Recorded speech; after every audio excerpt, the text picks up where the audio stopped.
Hermanos, les invito a abrir el libro de Job. Vamos a leer la palabra del Señor en el capítulo 19 de Job. La lectura para el día de hoy está desde el versículo 23 al 27, perdón. 23 al 27. La palabra del Señor dice lo siguiente: ¿quién diese ahora mis palabras fuesen escritas? ¿Quién diese que se escribiesen en un libro, que con cincel de hierro y con plomo fuesen esculpidas en piedra para siempre? Yo sé que mi Redentor vive, y al fin se levantará sobre el polvo, y después de deshecha está mi piel. En mi carne he de ver a Dios, al cual veré por mí mismo, y mis ojos lo verán y no otro, aunque mi corazón desfallece dentro de mí. Muchas gracias, hermano Gamaliel, por esta tremenda lectura que va a ser parte de nuestra meditación de hoy día.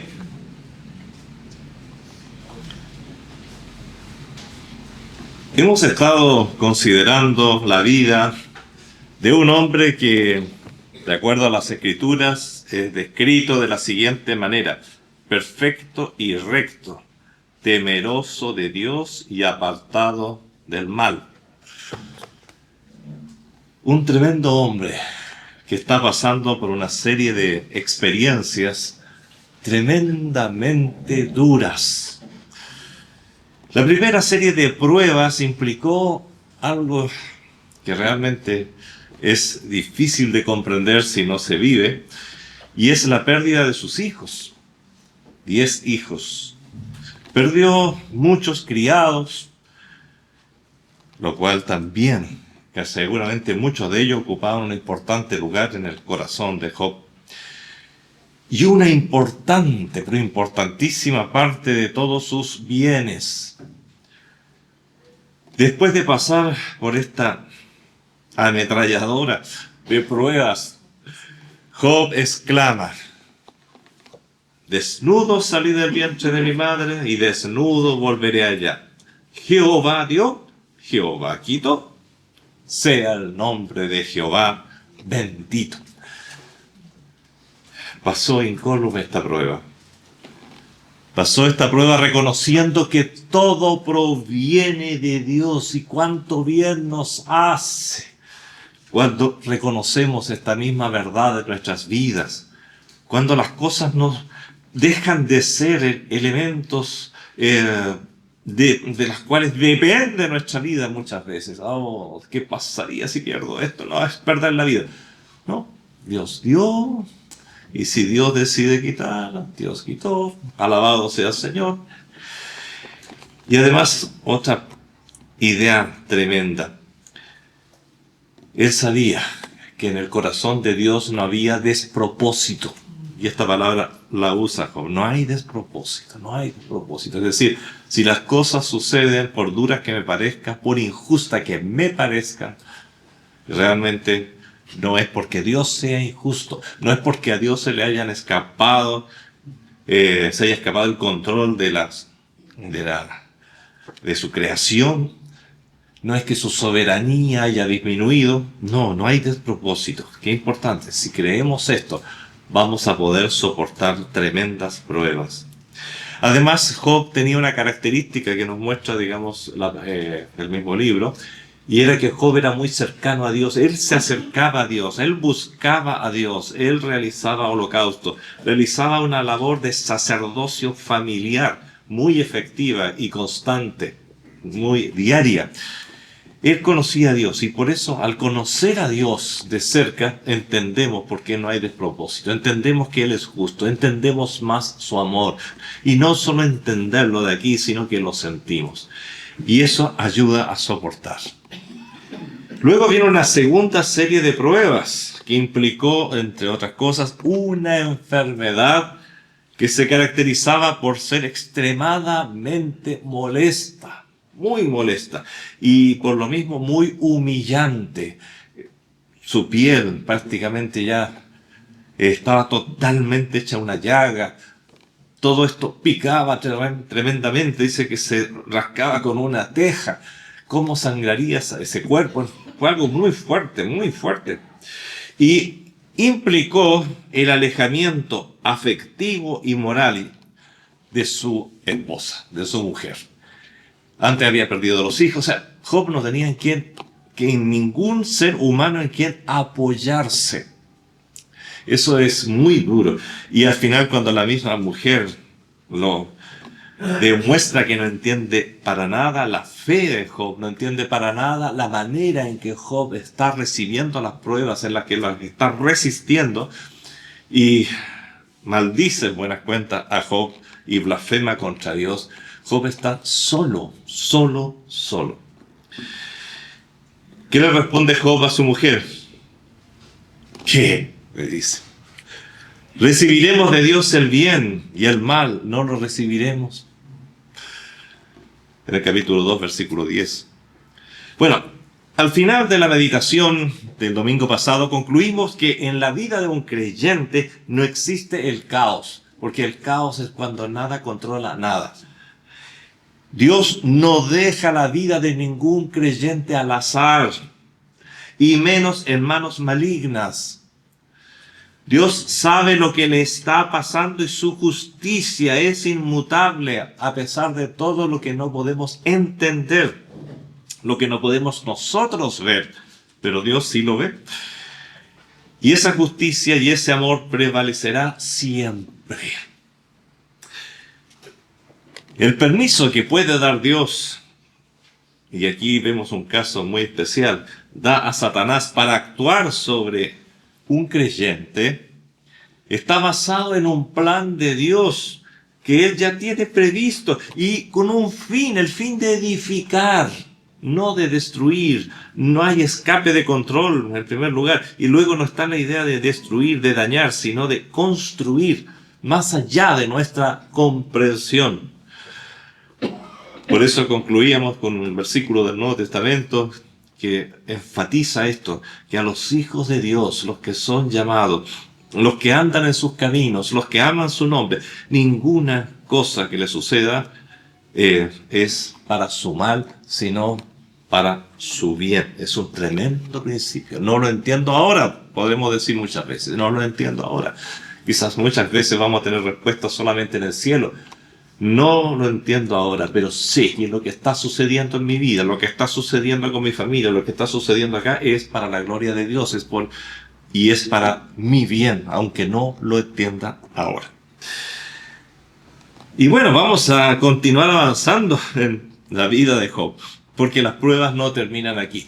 Y tenemos que entender varias cosas. Hay una tercera parte, por así decir, de la prueba que está entre Job 2, desde el 11, pasando al capítulo 3 y terminando en el verso 1. Es la prueba del silencio, una de las pruebas más complejas por las que pasa un cristiano. Sí, Job ha pasado por pruebas tremendas. Ya no puede perder más cosas en la vida. Y después viene un silencio. Ese silencio es angustiante. Señor, ¿pero qué pasa? ¿Por qué no me respondes? Pero Señor, estoy orando meses, estoy orando a veces años, y pareciera que no me respondes. Y esa es una impresión, pero no una realidad, porque Dios siempre responde. A veces no otorga, que es otra cosa. Y no otorga por alguna razón más que justificada, más que lógica y más que buena para nosotros, aunque no lo intentamos. Si el Señor otorgara todo lo que le pedimos, ay, sería terrible. Gracias al Señor que sabe qué otorgar y qué no otorgar. Ese silencio, sin embargo, es complejo. Pasan los días, las cosas no cambian, pasan los días y el dolor de Job se acrecienta. Acuérdense que esto es sumativo, el dolor moral, el dolor interno, la pérdida. dolor físico ahora en su propia piel. Queridos hermanos, más adelante Job en el capítulo 30 ya, pero expresa algo que podría muy bien reflejar todo lo que estamos diciendo, aunque nos saltemos varios capítulos ahí. Job le dice al Señor en el capítulo 30, versos 20 y 21, clamo a ti y no me oyes. Me presento y no me atiendes. Te has vuelto cruel para mí. Desde la perspectiva de Job. Él no entendía nada de lo que estaba pasando con Dios. Y es el momento de entender y recordar que para Dios no hay despropósitos. Hermanos queridos, una cosa es una puntadita en el codo, otra es un dolor al codo que te dura todo un día, y otra cosa es un dolor al codo que te dura todo un mes, noche y día. Es el caso de Job. Es un problema que permanece, que continúa y parece que no viene ningún alivio del cielo. El tiempo va minando. El tiempo va desgastando de alguna manera nuestra fortaleza, las fuerzas. Se va enturbiando la objetividad. Nuestro carácter se va descomponiendo. Nuestra capacidad para ver las cosas equilibradamente se va distorsionando. Vamos siendo más irritables. Nos va preocupando más lo que está sucediendo. Algo se va oscureciendo a nuestro alrededor. Eso es parte de la misma prueba. La constancia de la fe de Job en medio de la prueba, por un día tendría un valor, por 2 días otro valor, pero a través del tiempo. Ay, ay, ay. ¿Cuánto podemos soportar una prueba a través del tiempo? ¿Qué pasaba con el Dios de Job? ¿Por qué no respondía? ¿No sería tiempo prudente para que ya actuara en su favor? ¿No había demostrado ya Job que era capaz de no blasfemar a pesar de todo lo que había acontecido? En silencio de Dios lo conocieron también grandes varones de Dios, otros varones de Dios, como Abraham, al que se le promete un hijo. Y pasan los años, pasa el tiempo de la fertilidad de su esposa, de él, y sigue pasando el tiempo y parece que Dios no va a contestar nunca. Y bueno, Abraham toma un atajo en este caso, pero la promesa de Dios se cumplió. Pero se cumplió fuera de los límites lógicos para el hombre. Se cumplió cuando ya no se podía procrear. Y vienen las palabras que recordamos también que se le dice a el papá de Juan el Bautista, que estaba en una situación muy parecida. Se le dice, ¿hay algo imposible para Dios? La respuesta es obviamente que no. Abraham conoció que no hay nada imposible para Dios y nosotros siempre estamos limitando a Dios y lo colocamos dentro de nuestras posibilidades. Pero Señor, mira la edad, está casi de 100 años, ya posibilidad de procrear es un chiste. Para mí no hay nada imposible, dice Dios. Y lo hace padre de un tremendo varón. Moisés, yo me imagino a Moisés después de haber sabido que él era un elegido de Dios para realizar una labor tremenda, la labor de liberación, una labor de liderazgo para con el pueblo oprimido allá en Egipto. Después de una desilusión tremenda que le hizo pensar que Dios ya lo había desechado, Dios lo hizo esperar 40 años. Y no en Egipto, sino en el desierto, para continuar desarrollando su plan de vida para Moisés. Moisés, no me sirves como estás. Necesito que te rindas totalmente. Necesito trabajarte. Y ese trabajo significó 40 años. Así que este silencio de Dios es uno de los elementos que Dios usa para trabajarnos, sostenernos. David, antes de ser nombrado rey, había sido desde chiquitito, desde muy joven, digámoslo así, no tanto chiquitito, pero sí muy joven, era un niño prácticamente, cuando fue ungido rey, pero hasta que asumió el cargo de rey, Uy, que le tocó pasar por pruebas difíciles, la persecución de Saúl, tantas cosas. Es que el Señor tiene su tiempo y no es nuestro tiempo, y en ese tiempo corre esta tremenda verdad bíblica dicha más de una vez: ¿hay algo imposible para Dios? Bueno, quizás tú estás pasando una situación igual. Estoy clamando y clamo al Señor y parece que no me escucha, no me escucha, no me escucha. Sí te escucha, sí te escucha. Solamente sigue esperando. Y por eso en la Biblia están estos casos. Por eso que en la Biblia están estas ilustraciones, para que entendamos que no es que Dios no escuche, sino que Él tiene su tiempo para actuar. Puede ser ilógico para nosotros, pero no es ilógico para Dios, y Él sabe por qué. Así que el silencio de Dios debemos considerarlo como otra prueba para Job, en este caso. Cuando parece que Dios se ha olvidado de sus hijos. No, si Dios ya ni se acuerda de mí. Mentira. La prueba, además, sumemos a Job otras cositas, para que entendamos lo completo y cómo es un tipo de la persona que realmente más ha sufrido en esta tierra. Está la prueba de la humillación, el rechazo y el abandono. Una cosa es caer enfermo y otra es caer enfermo con una enfermedad como la de Job, a lo cual hay que sumar el dolor de las pérdidas, el dolor del abandono afectivo de su mujer, a lo que se agrega la miseria económica. A todo lo anterior se le suma la pérdida del respeto y la autoridad de sus iguales. Esto normalmente ni lo consideramos cuando vemos a Job, pero Job habla mucho de esto. La prueba de Job alcanza ribetes que raramente se consideran. Fue una prueba que lo despojó de todo menos la vida. En el capítulo 19 de Job, desde donde se leyó hoy día la palabra, encontramos lo siguiente, por ejemplo, en el verso 9. Me salté a los salmos de un round aquí. Vamos un poquito antes. Acá está. 19:9.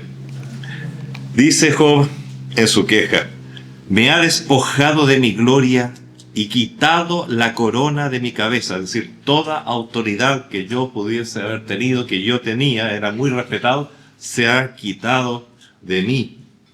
Y en el verso 13 agrega: hizo alejar de mí a mis hermanos, y mis conocidos como extraños se apartaron de mí. Mis parientes se detuvieron y mis conocidos se olvidaron de mí. Hay que duelen estas cosas y son parte de la prueba de Job. Luego agrega en el 15:16: los moradores de mi casa y mis criadas me tuvieron por extraño. Forastero fui yo a sus ojos. Llamé a mi siervo y no me respondió. De mi propia boca le suplicaba, me imagino: ven, por favor, te necesito. No, nada. ¿Cómo cambian las cosas cuando detectan que ya no hay poder? Cuando la gente se da cuenta de que ya no hay potencial económico. ¿Cómo conocemos a las personas cuando estamos en momentos de baja? Yo creo que Job jamás hubiese conocido al ser humano como lo conoció si no hubiese pasado por estas pruebas. Ahora lo conoce. Pero no termina ahí. Pues luego, aludiendo a su mujer, dice, mismo capítulo 19, verso 17: mi aliento vino a ser extraño a mi mujer, aunque por los hijos de mis entrañas le rogaba. Un hombre rogando amor, un hombre rogando a su siervo que le ayude. A veces no nos damos cuenta el fondo que llegó a tocar Job. Es fuerte. Y continúa. En el verso 18 y 19: aún los muchachos me menospreciaron. Al levantarme, hablaban contra mí. El famoso por algo le pasa. Todos mis íntimos amigos me aborrecieron, y los que yo amaba se volvieron contra mí. Incluso más adelante, ya en el capítulo 30, agrega hijos de viles y hombres sin nombre, más bajos que la misma tierra, o sea, lo peor de la tierra, lo más vil de la tierra. ¿Y qué dice de ellos? Y ahora yo soy el objeto de su burla y les sirvo de refrán. Así como Job. Me abominan, se alejan de mí y aún de mi rostro no detuvieron su salida. O sea, veían a Job y le escupían más encima. Entendamos si lo de Job fue mucho más grave de lo que aparece en el capítulo 1. Fue la destrucción moral de un ser humano, o cualquier ser humano sería destruido moralmente bajo estas circunstancias. Hermanos queridos, es imposible al ver y leer estas palabras no encontrar aquí un reflejo de alguna manera de lo que sufrió Cristo en la cruz y antes de la cruz. Ese sentirse totalmente solo, y fue efectivamente dejado solo. Aún los suyos, sus apóstoles, huyeron cuando él fue arrestado, y los más viles de los hombres cubrieron su rostro. Es un muy interesante, no diré precioso porque es un cuadro horrible, pero muy interesante, conmovedor cuadro que nos hace pensar en lo que Cristo vivió por nosotros. Y ese sentirse alejado de Dios, que dice el Señor, lama sabactani, Dios mío, ¿por qué me has abandonado? El mismo Señor Jesucristo se sintió abandonado, pero había una razón. Él te estaba llevando tu pecado y mi pecado. Pero Job es un tipo, así como David muchas veces, Salmo 22 y otros salmos, nos muestra el sufrimiento de Cristo y se utiliza justamente cuando se habla de Cristo. Son palabras de alguna u otra manera que estuvieron en el corazón de nuestro Señor cuando estuvo allí abandonado de todos en la cruz del Calvario. Ahora, Job tiene una esperanza. Una esperanza, y también está en el capítulo 19 y fue leída hace poquitito. Entre los versos 25 al 27, dice, y lo voy a leer desde antes porque es conmovedor el contexto. Job dice: ¿quién diese ahora que mis palabras fuesen escritas? ¿Quién diese que se escribiesen en un libro, que con cincel de hierro y con plomo fuesen esculpidas en piedra para siempre? Lo que Job no supo en ese entonces, no sé si lo habrá sabido después, porque Pedro nos dice que muchos profetas escribieron sin saber lo que estaban escribiendo. Solamente estaban inspirados por el Señor y el Señor les decía: escribe esto, pero no sabían si era para situaciones que se iban a cumplir en su tiempo, fuera de su tiempo. Y aquí dice Job: ¿quién diese ahora que mis palabras fuesen escritas? Y aquí están escritas. Él no se da cuenta que estaba hablando, que estaba profetizando. Y mira las palabras, mira lo que estaba a decir él. Después de todo lo que hemos visto de su vida, yo sé que mi Redentor vive. Y al fin se levantará sobre el polvo. Y después de deshecha esta mi piel, en mi carne he de ver a Dios, al cual veré por mí mismo, y mis ojos lo verán, y no otros, aunque mi corazón ahora desfallece dentro de mí. Es una tremenda esperanza. Ahí entendemos por qué se sostenía Job. Su fe estaba firme. El dolor podía incluso, y le hace decir cosas de las que va a tener que arrepentirse después, porque el dolor muchas veces nos hace decir muchas tonteras. Pero él sabe que su Redentor vive y que lo va a ver cara a cara. Es decir, nos está hablando de la resurrección y también de la resurrección de Cristo. Es un pasaje tremendo que está en Job. Y al fin se levantará sobre el polvo. Se levantará, la resurrección de nuestro Señor.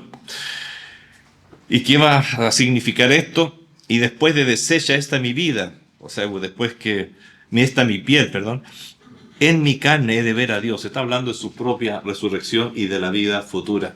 Tenía una plena confianza en la esperanza que hay para un creyente en el Señor. Una esperanza que trasciende todo el dolor humano. Es muy común que al terminar nuestra jornada bajo el sol haya dolor, pero en un creyente hay una esperanza. No es simplemente una esperanza en el sentido de un yo espero que, sí, tengo esperanza. No, no es ese sentido. Es una certeza, una esperanza con certeza de lo que viene después. La esperanza de Job. Así es, Job está convencido que lo mejor de la vida está en el futuro, no en el presente, ni en el pasado. En medio de su dolor, su degradación social y familiar, en medio de la injusticia humana en la cual se encuentra, él exclama: yo sé que mi Redentor vive y al fin se levantará sobre el polvo. Y él sabe que Dios no defrauda y va a cumplir esa promesa. Y quiero, aprovechando de lo mismo, tomar otro versículo que es impactante, por lo menos en lo personal me conmueve hasta las fibras más íntimas, cuando leo en Job 9. Ahí otra vez Job, no sabemos si o no sabemos hasta dónde sabía que estaba profetizando también. En el capítulo 9, versos 32 y 33, hablando de Dios, dice: porque no es hombre como yo, dice Job, para que yo le responda. O sea, porque comienza a producirse en Job esa angustia de decir: pero yo quisiera estar delante de Dios cara a cara, por así decirlo, y que me escuchara, que me hablara, abogaría por mi causa. Pero se da cuenta que él es muy limitado, tremendamente limitado. ¿Y qué dice? Por eso el razonamiento es un poco extraño. Porque no es hombre como yo para que yo le responda y vengamos juntamente a juicio. O sea, si él empezara a preguntarme, ¿qué podría yo siquiera responderle? No hay entre nosotros árbitro que ponga su mano. ¿Qué estás diciendo, Job? Que ponga su mano sobre nosotros dos. ¿Te das cuenta de lo que está profetizando Job aquí? Sin darse cuenta, él está hablando de Cristo otra vez. Y en 1 Timoteo 2:5 tenemos la respuesta a Job. Porque hay un solo Dios, hijo, y un solo mediador. Hay un árbitro entre Dios y tú, entre Dios y los hombres. Y ese es Jesucristo, hombre. ¡Qué maravilla! ¡Qué diferencia en nuestra realidad hoy día! Hoy día sí tenemos un árbitro que puede colocar su mano entre los dos y darnos la mano a nosotros y dar la otra mano al Padre, colocándose Él en medio, el mediador, el árbitro que puede intervenir en la vida humana. Todo viene de Dios. Job tenía las cosas claras. Era importante y deseable un árbitro, pero no sabemos hasta dónde tenía claridad sobre lo que venía. Porque aún estaba incluso lejos del tiempo de la ley, aquí, antes de la ley de Moisés. Se sabía poco, muy poco, muy poco. Pero hermanos, nosotros tenemos mucho más. Nosotros no podemos decir, ojalá tuviera un árbitro. Tenemos ese árbitro. Tenemos a Jesucristo. Nuestro Redentor no solo vive, sino que ya resucitó, ya se puso sobre el polvo. Estamos muy adelantados respecto a lo que vivió Job. Han sucedido cosas maravillosas. Por eso, tranquilos. Estamos en mejores condiciones que las que estuvo Job ante cualquier prueba. Y tenemos además al Espíritu Santo que mora en nuestra vida. ¿Cuánto más tenemos que Job para enfrentar una prueba? En el tiempo de Job, el Espíritu Santo venía, actuaba en la persona y después se iba. En el caso, sabemos que con el nacimiento de la iglesia, el Espíritu Santo vino y se quedó en la iglesia, y ahora con cada nuevo creyente se queda con ese creyente. Tenemos muchos más recursos para enfrentar el dolor, para enfrentar la angustia, para enfrentar la incertidumbre, para enfrentar el silencio de Dios. Un árbitro. Y bueno, retomando el relato, si retrocedemos otra vez, avanzamos en el libro, si vamos al principio, podemos volver al momento en que Job había pasado la experiencia de haber sido despreciado por su mujer, y nos relata la Escritura, y estamos hablando otra vez de Job 2, 11 al 13, que tres amigos de Job, al saber lo que le había ocurrido con sus hijos, sus posesiones, se pusieron de acuerdo para viajar hasta donde estaba Job con el fin de presentarle sus condolencias y darle su apoyo. Nos dice la Biblia, en la porción del capítulo 2, versos 11 a 13, que al llegar vieron a Job desde lejos. Y para ellos fue irreconocible, deformado por la enfermedad y el dolor. Era lo que podríamos decir o llamar hoy día una piltraja humana. Pobre Job. Y no le reconocieron. Estos tres varones, Elifaz, Temanita, Bildad, Subita y Sofar, Naamatita, dieron señales de luto profundo y comenzaron, dice la Escritura, a llorar a gritos. No, este no es el Job que conocemos. ¿Qué ha pasado con Job? Pobre Job. Y lloraron a gritos, rasgando sus mantos, esparciendo polvo sobre sus cabezas y sentándose en tierra para condescender con el dolor de Job, con su situación. Y realmente tenemos aquí unas grandes clases de empatía al principio. Empezaron muy bien estos amigos. Fíjate que hicieron primero algo muy sabio. Al darse cuenta de que el dolor era muy, pero muy grande en Job, le acompañaron guardando silencio. ¿Cuántas veces lo primero que queremos decir, no, es que yo tengo que hablar con él, no, que yo voy ahí para consolarle, no es que tengo que decirle algo? Muchas veces lo mejor que puedes hacer es estar ahí en silencio. Esta es una gran, digámoslo en términos modernos, terapia. El sentir al otro. Tú con estar en silencio puedes estar comunicando tanto amor, tanta empatía, que las palabras lo pueden echar a perder todo. Ellos quedaron así. ¿Y cuánto tiempo estuvieron? 7 días y 7 noches aguantándose de hablar. Difícil, ¿no es cierto? Esa fue una prueba para los amigos. Cuando el dolor es muy intenso, las palabras están de más, sinceramente. Y todas parecen que fueran clichés. Lo que se necesita es sentir la presencia del otro. Sentir el dolor del otro por nuestra situación. La empatía. Y aquí, por primera vez dentro de todo lo que ha sido la historia de Job, lo encontramos quejándose. No lo vamos a juzgar. Y dice el capítulo 3, después de esto abrió Job su boca y maldijo su día. Se refiere al día del nacimiento. Perezca el día en que yo nací, la noche en que se dijo, varón es concebido. Sea que el día sombrío y no cuide de él Dios. Está expresando dolor. La boca habla ya casi con muy poco control y comienza a quejarse de su día. Enojarse con Dios no tiene sentido alguno. Aun cuando es muy frecuente que pase. Pero otra cosa es exponer nuestra causa, decir que algo nos duele. Señor, tú sabes que me duele, tú sabes la angustia que hay en mi vida, tú sabes.